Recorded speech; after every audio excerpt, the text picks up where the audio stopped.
Welcome to the Henry Ford's Innovation Nation. I'm Moe and you are about to be astounded. Coming up, protecting the roads with a stool pigeon steering wheel. No matter how many good ideas we come up with, Thomas Edison still makes us look like slackers. I spy an eye in the sky. The big question is why? And windmills the size of a flea may someday save you some scratch. That's all coming up next on the Henry Ford's Innovation Nation.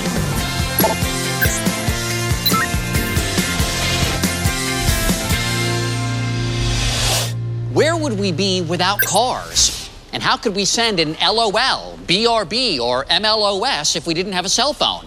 Mom looking over shoulder. When you mix the two, phones and cars, it can be a big problem. In fact, if you're doing anything on your phone while driving a car, you're the target of a talented group of young inventors. Here's Allie Ward. Ooh, I got a tweet. They tweeted at me. What do most people do wrong when they drive? Picture of a dog. Hair. Lenny, do you keep your hands on the wheel? The Everts family of New Hampshire thinks about that question over their unconventional dining room table. No forks or plates here, just LEDs, wires, and cutting tools. That's because there are teenagers at the wheel. This is TJ, and Jaden, and Brighton, and they are the Inventioneers. They're like the Partridge family of innovation.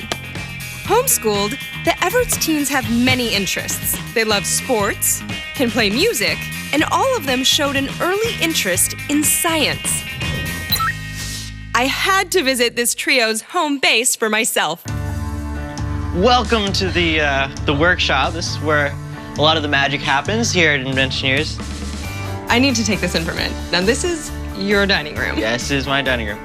19-year-old TJ Everts is the CEO of the Inventioneers, and along with his sisters and parents, he invented the Smart Wheel, a device designed to reduce distracted driving and save lives. So this is our very first prototype we made. Obviously, it's come a long way since then.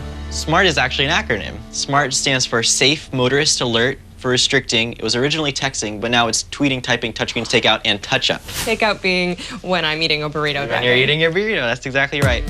Here in New Hampshire, you have to have like 40 hours. We visited TJ's office space where he meets clients to get a quick lesson on the wheel and the technology behind it. So you open up our app, and this is what the homepage looks like. The Smart Wheel will light up and sound a beep if you use unsafe driving postures. Digging in my purse, there it goes. There it goes. And, simultaneously, a mobile app will record your driving behaviors. I'm so ready for this. Oh yeah, you ready? This is gonna be really exciting. It's time for me to give it a try. Define exciting. Well, I'll let you see for yourself. I'm gonna apologize in advance for all of the errors that I don't mean to make. Okay. Okay, here we go. Ding, ding, ding, ding. Oh, I have a phone call. What's going on here? Da, da, da, da, da. Ah, see? I wouldn't even look at the text message. I just looked at my phone to see. Yeah, exactly. My hair is always a mess. Ah, there we go. Right. Whoops, sorry. Oh no. Do you know how many times I'd fix these bangs? No, I don't. No, you don't, but you would. Here's something that usually happens. Whoops, when I drive. Ah, I dropped something. No, no, that's not okay. Oh no, that was not okay. I'm sorry. This wheel is for real, and with a patent to prove it. So you got a 20-year patent before you were 20 years old. Yes. And you have a patent before you have a high school diploma. That is true. An accomplishment that took a lot of personal drive and family support. I don't want them to be afraid of taking a risk, afraid of failing. Watching your kids be bold, I think it gives me a sense of satisfaction that we've taken the road less traveled, and I think it's been worth it.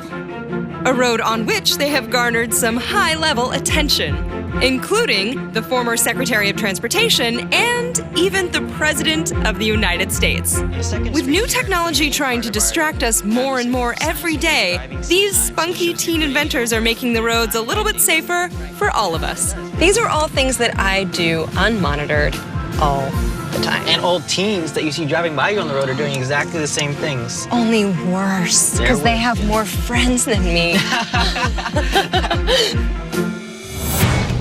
Coming up, the dirty deal breaker on how Thomas Edison's lab wound up here at the Henry Ford. the good and the bad buzz for a bird's eye view, and charging your phone like a Polaroid picture. Stay tuned. And now for the Moe You Know. Which of these modern-day innovations was invented by NASA, National Aeronautics and Space Administration? Solar energy, mattress memory foam, or the joystick? So, which of these modern-day innovations was invented by NASA? The answer is... trick question. All of these and many more were invented by the extraordinary scientists and engineers at the National Aeronautics and Space Administration. These are some of probably dozens of great examples of our tax dollars being put to good use. And that's the Moe You Know. I have a question for you, and you can all argue amongst yourselves. Is it more important that we have electricity, light, or Rihanna? In a way, all three were created right here. This is the actual workshop of Mr. Thomas Alva Edison. If walls could talk, these might be a little braggy and annoying. Over here is the first phonograph. Over there, the light bulb was invented. You know electricity? Yeah, Thomas Edison came up with that too. See, annoying, but amazing. Home on the range, where the deer and the antelope play, where seldom is heard a discouraging word, And the skies are not cloudy. Why am I talking so loud? Because this is legendary inventor Thomas Edison's 1877 predecessor to the record player. I had to shout. The technology was still primitive, so the foils could only faintly record sound. All day. Okay, let's see what we have here. Back then, it was unheard of to record sound and then to play it back again. I mean, that's borderline time travel if you really think about it. Very good. I could have been a little bit more on key, but we could fix that with auto-tune. Did I sign you up? I'll be your agent, maybe? This and so much more is housed in Menlo Park, the location in Greenfield Village at the Henry Ford, where Thomas Edison's New Jersey lab of the same name has been reconstructed. Only pieces of the original structure remain, but it's true to its original look. And Edison wanted his lab to stay on New Jersey soil, so 7 truckloads of New Jersey dirt were brought here to be the foundation. Inside, it's a glass menagerie of innovation and history. After maybe 1,000 tries, this is where Edison invented the light bulb. Candle makers were none too happy. The Henry Ford's chief curator, Mark Ruther, told me a little more about Edison's legacy. The story of lighting, the story of electricity is one of a lot of things that are rendered essentially invisible. Edison's success was understanding the totality of that. So the most visible of those inventions was this light bulb. But all the other things that went into making that workable and usable and safe, he had to engage with all of those. Thomas Edison himself made the trip here to Dearborn to see his old digs on the 50th anniversary of his invention of the light bulb. He was intrigued by what he saw, even giving a glimpse of the Wizard of Menlo Park himself at work. There's a chair nailed down to the floor. Yeah, but it's not just any chair. So this was the chair that Thomas Edison sat in October 1929 when he was invited here by Henry Ford. And as soon as Edison got up, Henry Ford ordered it be nailed to the floor. I'm just imagining Thomas Edison getting up from this chair and Henry Ford saying, "Everybody, nobody touch that chair. Right. I want it nailed down right now." That's probably pretty close to it. One could argue few people can touch Edison when it comes to how profoundly he transformed our world. And it's that transformative quality that creates the distinction between invention and innovation. Inventing relates to the creation of entirely new things. Things like a phonograph, things like a light bulb. Innovation really is about how those things are adopted and adapted. Edison was the man who figured out how to create light for one and for all. Illuminating. After a short break, look up and smile for the camera. And you may soon have Holland in your pocket. All next on the Henry Ford's Innovation Nation. But first, in 1905, an 11-year-old boy accidentally invented what favorite American treat? Was it the popsicle, popcorn, or soda pop? Before the break, we gave you a pop quiz. In 1905, an 11-year-old boy accidentally invented what favorite American treat? If you said A, you know your sweet tooth treat history. Young Frank Epperson left a mixture of powdered soda, water, and a stirring stick in a cup on his porch. It was a cold night, and when the preteen woke up the next morning, he found the frozen pop. His invention has changed to the color of millions of tongues since. That's the Moe You Know. Drones. I've heard a lot about these unmanned aircraft being used in war. But now when we look up, we may all be saying, "I spy an eye in the sky." Here's Adam Yamaguchi. What is a drone? It's a UAV, or unmanned aerial vehicle.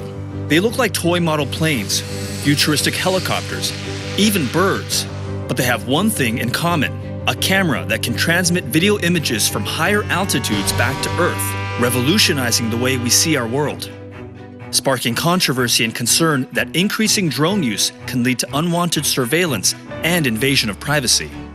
But with innovative thinking, the positive, practical applications are endless.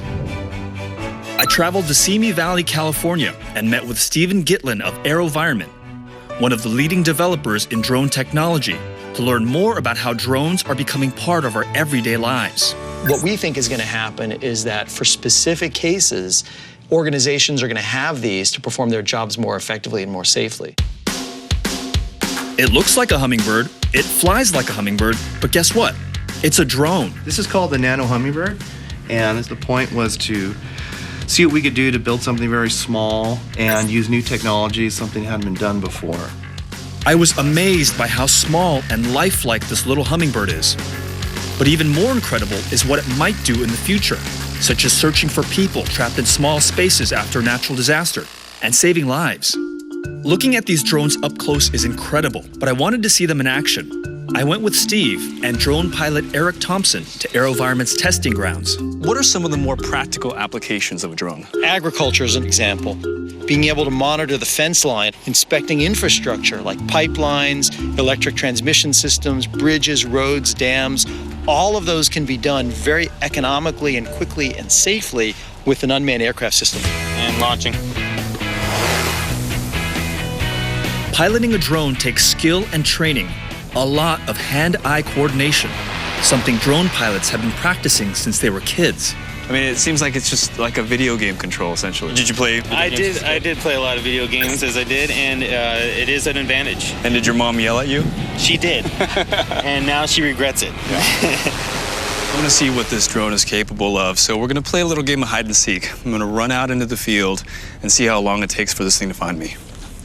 So let's see, how long will it take you to spot Adam hiding out there? All right, just give me a few minutes here.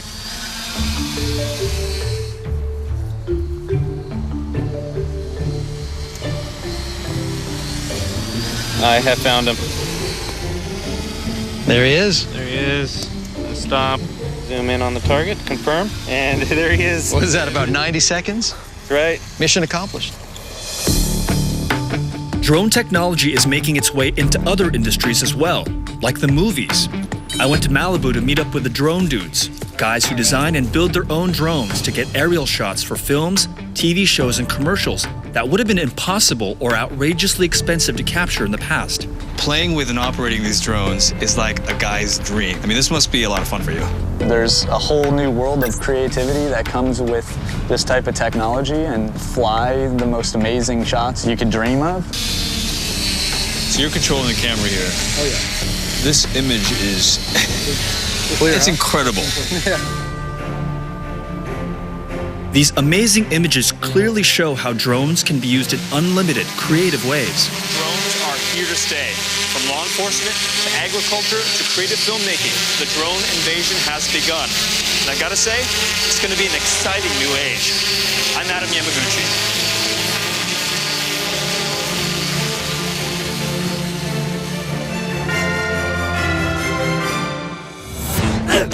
Coming up, honey, I shrunk the charger.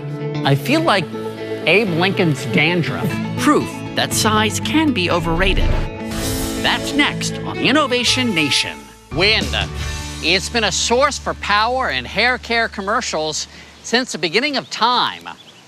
As for windmills, well, it seems people that make them go by the theory that size matters. The bigger, the better. Make them huge, capture that wind. Well, I'm about to burst the bigger is better bubble. We've built ginormous wind turbines on vast windmill farms, generating gigawatts of electricity to power entire cities and, most importantly, television sets. But this is the future of the windmill. Sleek, high-tech, and able to fit on a grain of rice. It's nearly imperceptible.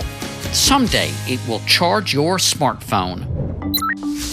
Research scientists J.C. Chow and Smith Arreo from the University of Texas Arlington had developed micro windmills as a way to generate power for small, vital devices like sensors and lights for roads and bridges. One day I saw my daughter running around with a pinwheel. The pinwheel has this nice little bend at the tip and towards the center that makes it rotate faster. And I was like, that's it.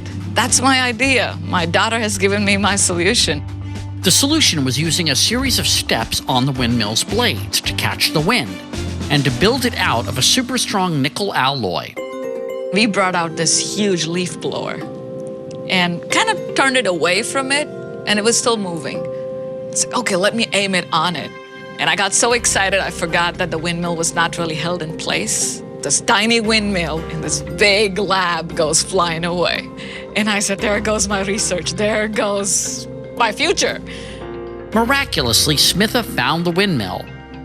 But just how much power can these windmills generate? We can put hundreds or thousands into an area. Each one of them may generate a certain amount of energy, but if you time that number by 1,000, that become a big number. Imagine 1,000 micro windmills embedded in your smartphone, keeping it charged just by walking with it in your hand. How about we shrink down Moe? Or maybe we'll put more on the head of the penny. Hey, I said think small, not make me small. Wow, this is amazing. Wow, that's tiny. I feel like Abe Lincoln's dandruff. So this is the world's first micro windmill. Can someone take a picture? Thanks. Okay, make me big again. A flea just winked at me. We're kind of working on it. Okay. Wait a while. Okay, fine. But I'm thirsty right now. How about a drop of water? Careful, I don't want to drown. Tiny me right now. Coming up, Moe Cavallari. Get ready to be schooled. This is Moe Cavallari, where each week we explain some of the fancier words that popped up in the show. Now, in Moe's story about Thomas Edison's lab, he said, inside, it's a glass menagerie of innovation and history.